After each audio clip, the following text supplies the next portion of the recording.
This webinar is being given by MET Laboratories.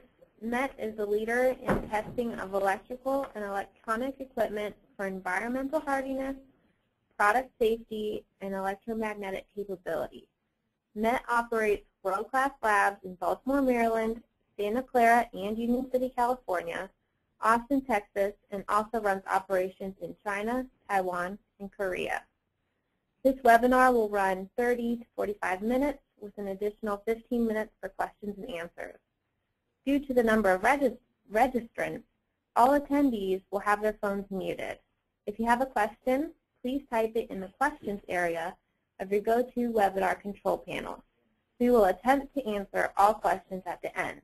If you are having technical difficulties, you can contact us the same way or call us at 410-949-1856, and we will try to resolve it quickly. And just a quick note on an upcoming event. In September, MET is hosting our annual Global Compliance Seminar and Crab Feast in Baltimore. You can register for this at www.metlabs.com. Today's webinar is being presented by Tamlin Franklin. Tamlin is a MET test engineering consultant and technical recruiter. At this point, I will hand over the presentation to Tamlin. Thank you all so much for joining us.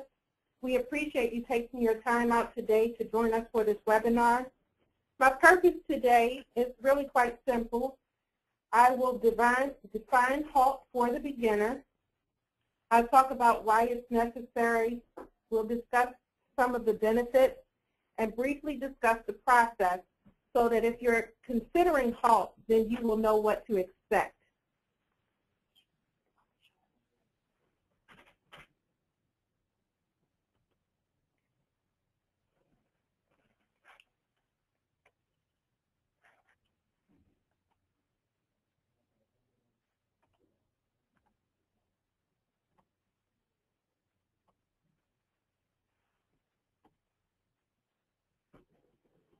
We apologize, having a few technical difficulties with the slide presentation.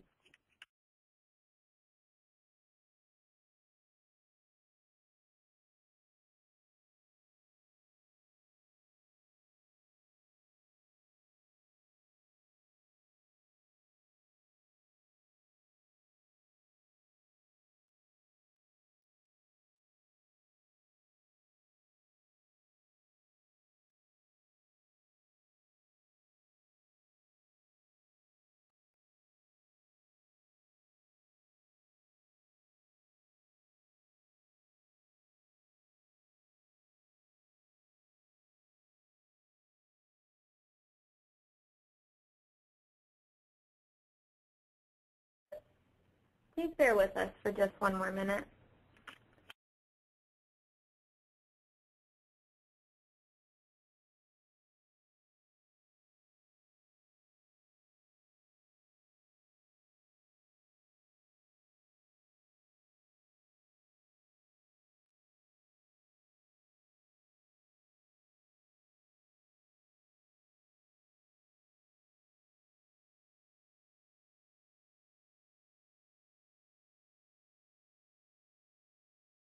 Thank you so much for your patience.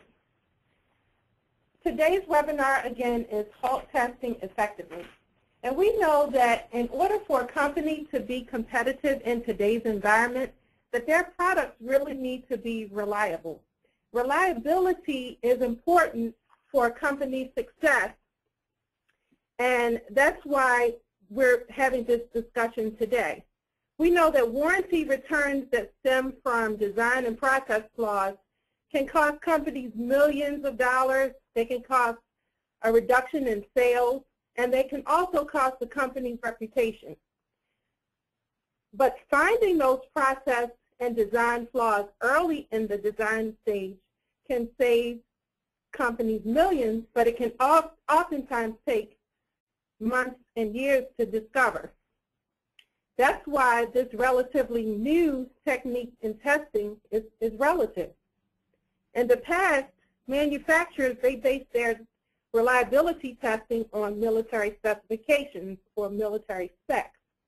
Military specs, they're useful, but there are some things that they don't do, and that's the basis for this new paradigm in testing.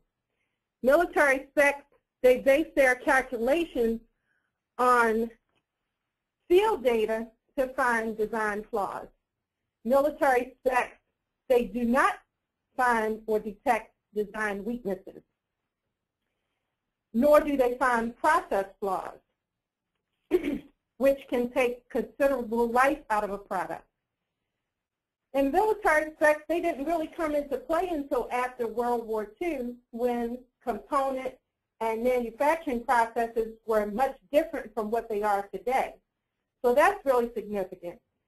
And military specifications, they also incorrectly assume that any product component defects are a result of temperature only.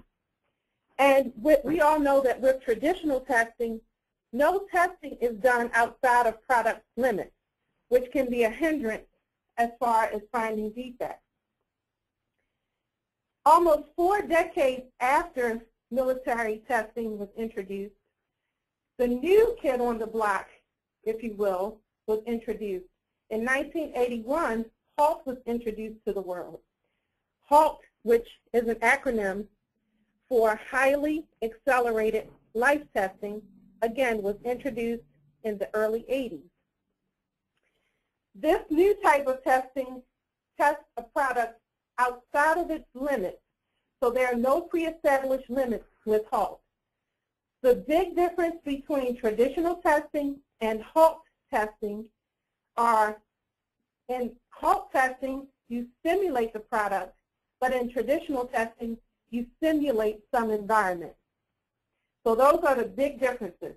And also in HALT, you test the product outside of its limits, and products are tested not hundreds or thousands of hours, but products are tested typically in 2 to 5 days for most products. Now, HALT, again, the acronym stands for Highly Accelerated Life Testing. And it's not a test, but it's a process. It's a process for design engineers to find the weaknesses in their product while they're early in the design stage before the product or a mature product is released to the market. Then we take the information that we learn in HALT about our specific product. We use that information to come up with what we call a highly accelerated stress screen, which can be used in the manufacturing production stage of the product.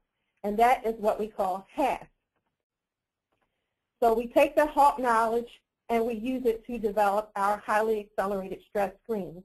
But for the purposes of this webinar, we will only be discussing HALT. Now you may ask what type of product should undergo HALT, or at what stage in a product's life should the product undergo HALT. And I would submit to you that the product should undergo HALT in every stage, whether it's at the board level, subassembly, rack mount, or the entire assembly. HALT should be done as early and as often as possible. Some of the products included, but this list is not all-inclusive: automotive products, medical, military, computers, consumer electronics. The list is long, but this, again, is not all-inclusive. Excuse me. The equipment used in HALT is shown here to the left. This is the HALT and HASS chamber. The chamber can achieve temperatures as low as -100 degrees C up to 200 degrees Celsius. And the chamber is equipped with, it uses liquid nitrogen to achieve rapid thermal rates of up to 60 degrees C per minute on the product.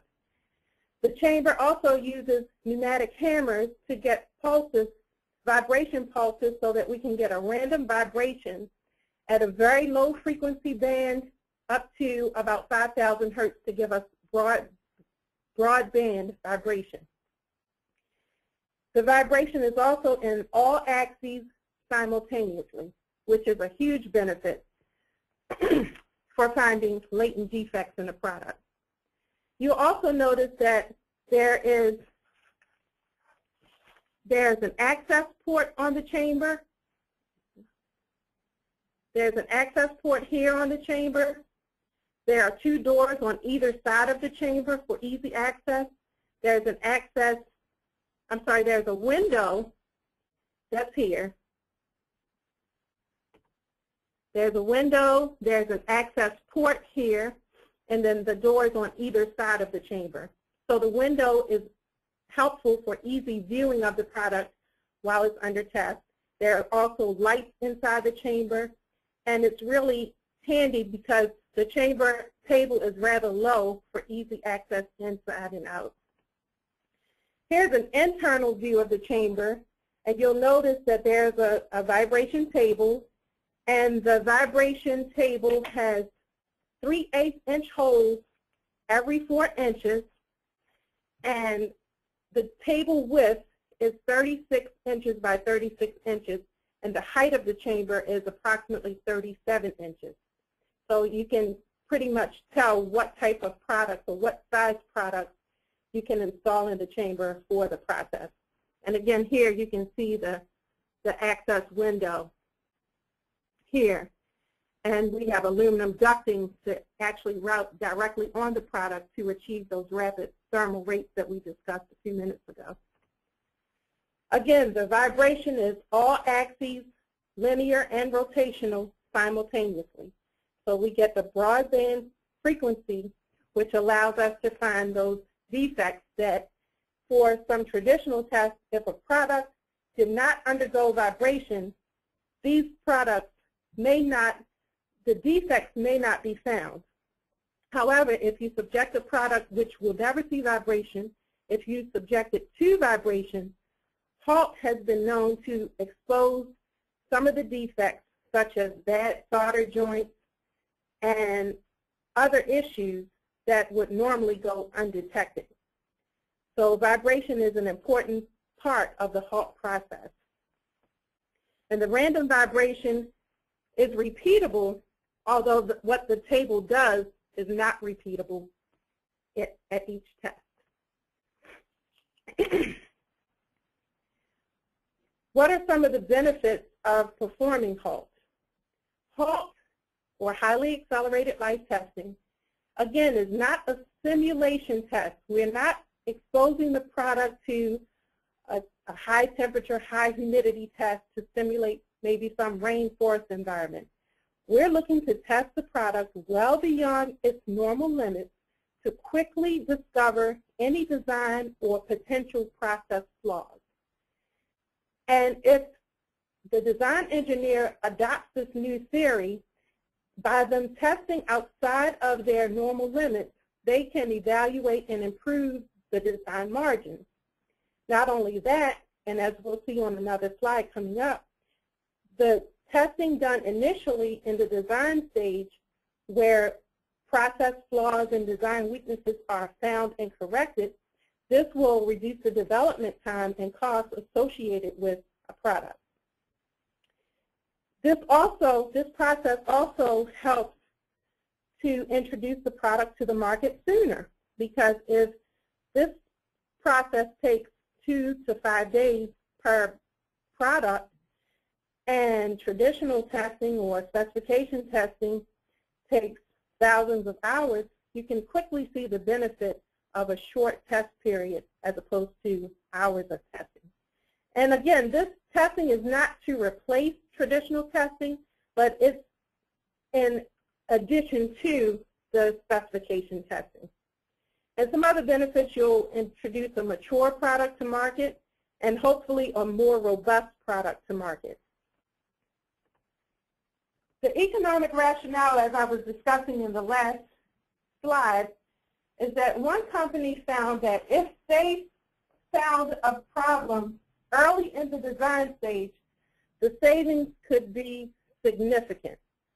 A $35 problem found early would not cost the company, as you'll see as the numbers go up, hundreds of thousands of dollars if the customer should find the same problem. So we can quickly see that if you adopt this new paradigm of testing and test the product outside of its limits early in the design phase, that you will find the defects in the design, any weaknesses or process weaknesses early before a mature product is introduced to the market. So a $35 cost could, if not found, cost you hundreds of thousands of dollars as seen on this slide. And a picture is really worth 1,000 words. I love this slide because it really sums up the process in a nutshell. Every product undergoes some initial spending and design verification testing before it goes to market. And as we can see here, we're plotting time versus spending. And initially when a product is introduced, there are some design verification tests that must be implemented. And after each design verification test, if a weakness is found, then it's corrected, and then the next phase of testing will begin up to design verification end, up until the end pass of testing. And when the final product is released, when there are no more anomalies found, when the company believes that a mature product is being introduced, we see that at the manufacturing release of the product, which in this instance is about at month 12 or 13, that the spending rate quickly declines. But around month 18, 19, we see a little blip in the curve, and that means that additional spending because of warranty returns the company has incurred more costs associated with this product. Now, what we see with HALT is that around month 7, some additional money is spent by introducing HALT on the same product. Design verification testing is still completed on the product, but at around month 7 or 8 of the product, when HALT is introduced, you can see that at month 10, the spending rate declines almost to 0.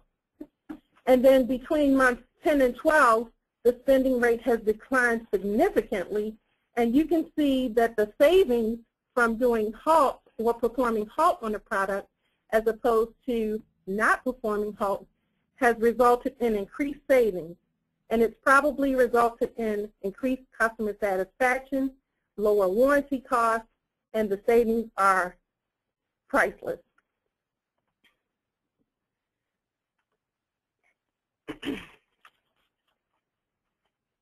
Now, the HALT process in a nutshell is a closed-loop process.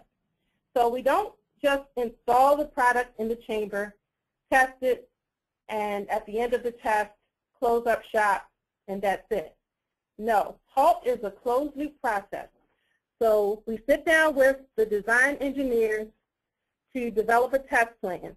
The test plan, we discuss how many units will be tested, what constitutes an operational anomaly, what constitutes a pass-fail for the product, and how many units will be necessary, if there's any ancillary equipment that's necessary.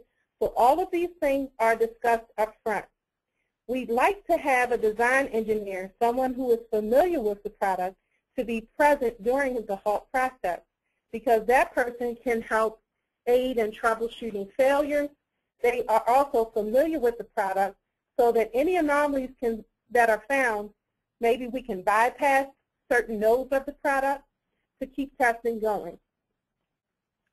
And the design engineer will also be helpful in verifying functionality, and also during the HALT, they will work in tandem with the HALT engineer to expedite the process. They will also be helpful, again, in analyzing the failures and performing corrective action if possible on site. And then once corrective action has been implemented, then a repeat HALT should be performed to ensure that no new failures were introduced to the product. And again, it's an ongoing evaluation until the client or customer is satisfied with the product that they are opting to release. Now, HALT is a step stress process. The step stress process is used for temperature and vibration. It's also used during the combined environment of temperature and vibration. What this slide shows is that if we were testing at temperature, we would dwell for a specified amount of time before moving to the next stress. Power cycling or any additional stresses that can be applied would be applied to the product during the step stress process. We complete the process and continue until the operating limit and destruct limits for the product are found. Each product will have different operating and destruct limits, and it's totally based on the product. The operating limit is the limit prior to where an anomaly was found or where the product returned to its normal operation.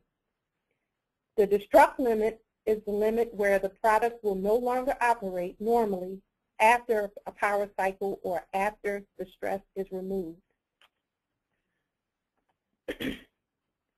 In HALT, everything imaginable is done to the product to force a failure. So again, it's a totally different mindset. The sooner you can detect the problem, the sooner you can correct the problem. In traditional testing, the mindset is if it's not broke, don't fix it. But in HALT, the goal is to fix the product before your customer finds them. The process includes power cycling, and again, the unit should be fully operational. Functional tests should be completed during the HALT process.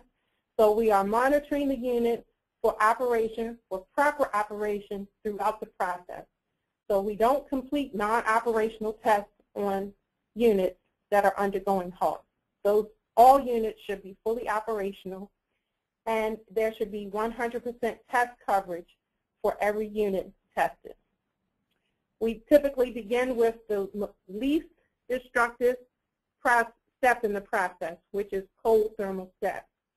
Then we continue with hot thermal step. We introduce voltage margining, frequency margining, any additional stresses, and then move to vibration, rapid thermal cycles, and then the combined environment of temperature and vibration. So we apply product stresses to the product, 6 degrees of freedom vibration, thermal step stressing, combined environment temperature and vibration. So here's the process. Cold thermal step, hot thermal step, vibration step, rapid thermal transition, and a combined environment. So if you opt to do HALT, these are the steps in the process. No matter what day of the week it is, no matter what product you test, no matter what stage in the product you're at, whether it's the board level or subassembly or full assembly, this is a step. These are the steps in the process. When a failure in HALT is found, again, we do not ignore or discount any failure, no matter where the failure was found.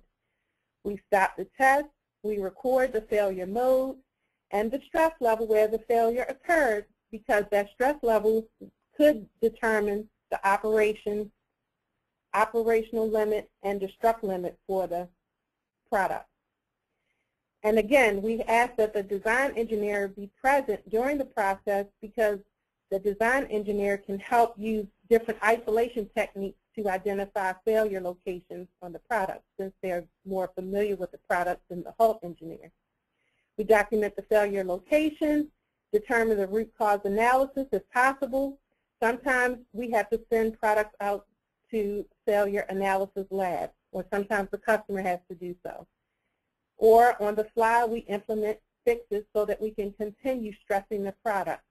And cumulative stress is excellent for a product undergoing HALT. So if only one unit was available for HALT, where we typically recommend 3 to 6 units, it would be great to stress that one unit beyond anything that it would have ever seen. And then we continue testing to try to introduce or induce additional failures. So every failure in HALT is really a success. Now what this slide shows is that about 37 different products from many different industries were subjected to HALT in one of the HALT labs. And each step in the process is important, as I said before.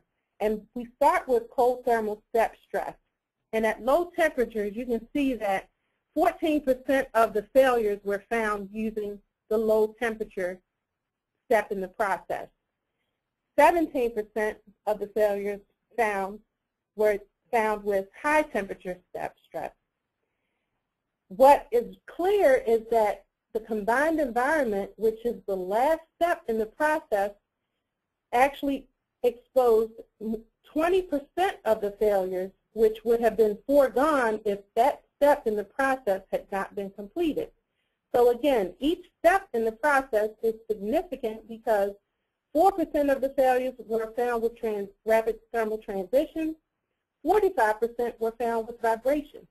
So if we only did temperature stress testing on the product, look how many more failures would have gone undetected had not the other steps in the process been performed. Some of the failures found during HALT, again, solder issues, components, nicked leads, value variations. There are many, many things that are found with the different stresses that are applied. And the 2 to 5 day window that we use and that the product is tested in will typically reveal many of the failures that you see here during the process. Now we did a few case studies and we'll share a couple with you today. We applied HALT to a battery charger. Now the customer came to us because they had complaints in the field of intermittent failures with their battery charger. The problem was that the product was being manufactured in 2 different manufacturing facilities. One factory changed their soldering process while the other factory had the original process. The customer wanted to fix the problem, but they were really pressed for time. They didn't have weeks, months, and years to fix it. They had a few short days to come up with a resolve. The customer wanted to determine if the soldering process was the culprit for the warranty return. So what we did, we asked them to bring in samples from both manufacturers into the lab. We tested the samples side by side, one with the solder in question and one with the original solder, and both samples were tested during the entire process, which we started with cold thermal steps. The first anomaly was detected at -60 degrees Celsius. What we noticed was that the sample that had the new solder stopped functioning completely, but the sample with the original solder, it began to act erratically, but it fully recovered at ambient. What we determined with the HALT engineer and with the customer on site was that they sent both units out to a failure analysis lab. What they found was that the Hall sensor was the problem. After further analysis, the customer discovered that 10 whiskers on 100% of the samples with questionable solder were found, and none of the samples with the original solder. So in a matter of days, the customer was able to come up with a resolve for something that was causing them grief.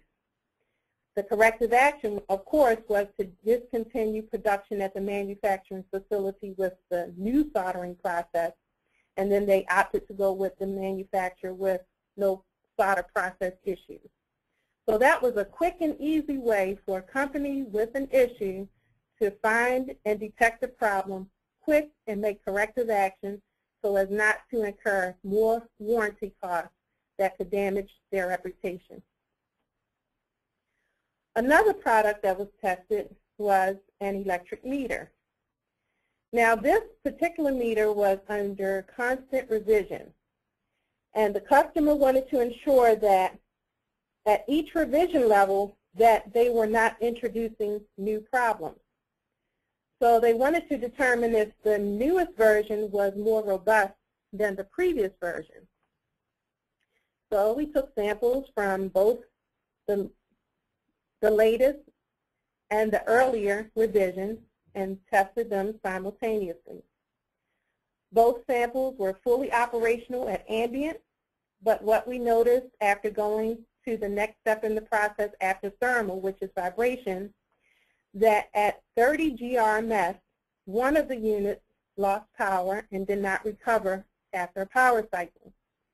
And on the newest revision of the unit, no anomalies were observed. So at 20 GRMS, we stopped the chamber, we performed a visual inspection on the unit, and what we found was that 2 of the capacitors had dislodged from the unit, whereas on the new revision, no anomalies were observed, so the visual inspection was perfect. So again, corrective action, the customer, what they came in the lab to prove was proven because they found that revision 2 was not as robust as revision 3, and they have the confidence they have in the process to quickly prove that the changes that they're making are actually sufficient for their design. If you are thinking about HALT, you're still maybe on the fence, but now if you heard a few case studies and heard a little bit more about the process, you think, okay, well, maybe I should undergo HALT on a product that I've designed. When you're preparing for HALT, again, the engineers that need to be present and available during the day should be discussed before you come into the lab. You should think about what nodes on the unit or what functions on the unit you want to test. You want your diagnostic test to cover at least 80%, but the goal should be 100% of all the functions of the unit. You should list the methods of measuring the functions. You need to discuss what ancillary equipment will be necessary for measurement, what will constitute a failure on the product, and it needs to be a little bit more sophisticated than if the red light or a red LED lights up, then it's a failure, and if the green one is not lit, then it's good. It needs to be a little bit more involved than just monitoring the LEDs or LCD displays. How will the unit be operated while it's in the chamber should be discussed. Are there any thermal shutdown circuits that can be bypassed during HALT? We can discuss that as well. And again, how many units will be tested? That will certainly be determined by the size, cost, and weight of the unit. So if you have very small units, you may be able to sacrifice many more for testing. If you have one very expensive unit and it may be large in size, only one may be able to test it at a time. So those are the types of things that we discuss with the engineers prior to testing. Also, are there spares available? If so, we discussed that. Are they all of the same revision level? What special cables are needed? And can sensitive modules be located outside the chamber? So if you have an LCD display that will typically not be visible after about 60 degrees Celsius, can we isolate that located outside the chamber to continue testing? So those are the types of things that we discuss in advance. And we often ask for a non-functional sample so that we can discuss fixturing and how to mount the product during the process so that we don't waste the time, the test time to do that. So if you can send a functional sample in advance 2 or 3 days in advance, then the HALT engineer can think about fixturing and how the unit should be mounted to the vibration table. Again, this process, it's a new paradigm. It's a stimulation test, not a simulation. The benefits, again, are quick release to the market. The process itself is quick and efficient. It's repeatable. It's the same whether it's on a subassembly or a board. You can increase the out-of-box quality of your product, and the faster time to market is optimal for most companies. But preparation will help ensure an efficient and effective process. Thank you for your time. We appreciate your attendance, and at this time we will open the floor for questions. So that concludes the presentation portion of this webinar. Tomorrow, an archived copy of this webinar will be available on metlabs.com, and we will send a follow-up email with a link to this file. Now we will answer questions. If you have a question, please type it in the questions area of your control panel. For questions we can easily address now, we will read the question aloud and then give the answer.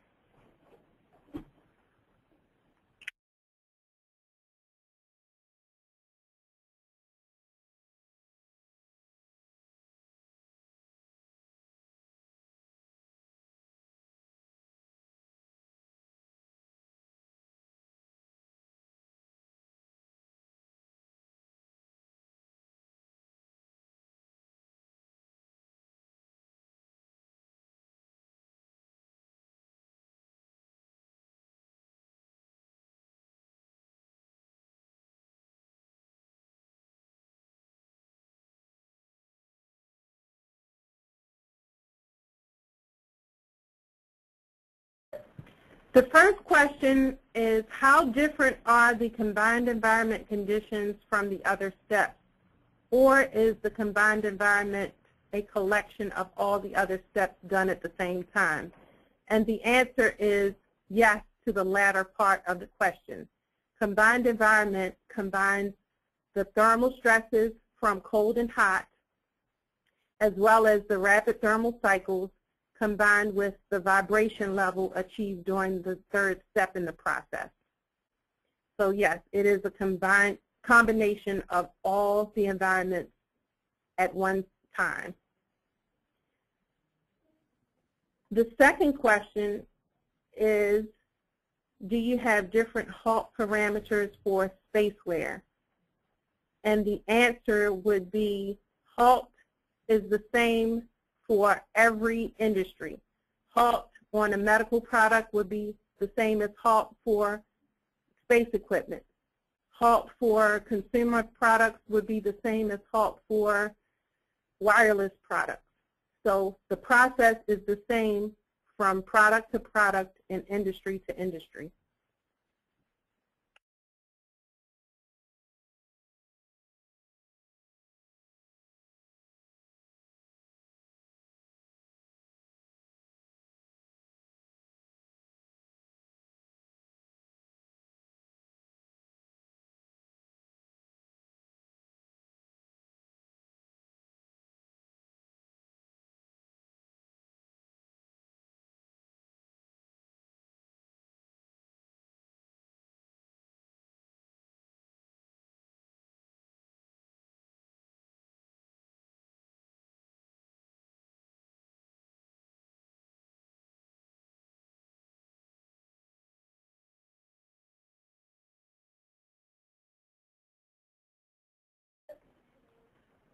All right, if you have any additional unanswered questions, please contact us via phone or email. Tomorrow we will send a follow-up email that will include a special offer and a link to the presentation. That concludes our webinar. Thank you for joining us today.